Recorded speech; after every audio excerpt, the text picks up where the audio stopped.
And, the inquisitiveness and the curiosity and the softness in your language, you practice that by talking to body parts.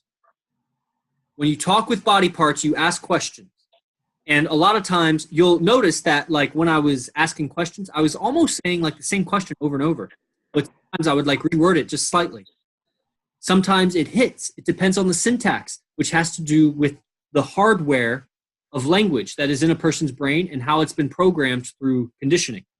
So there's nature and nurture. And so you see it, you'll begin to see it in yourself when you talk to yourself, that when you ask a question and it doesn't stick, and then you ask it a slightly different way and it doesn't stick, and then you try a different way and it sticks. And you're like, oh, my own nervous system responded differently when I rearranged the words and I asked it differently. And so it is with other people's nervous systems. So if you find that saying it one way, they respond, and then a different way, they don't respond, or they respond differently, I mean, that's great. Yeah.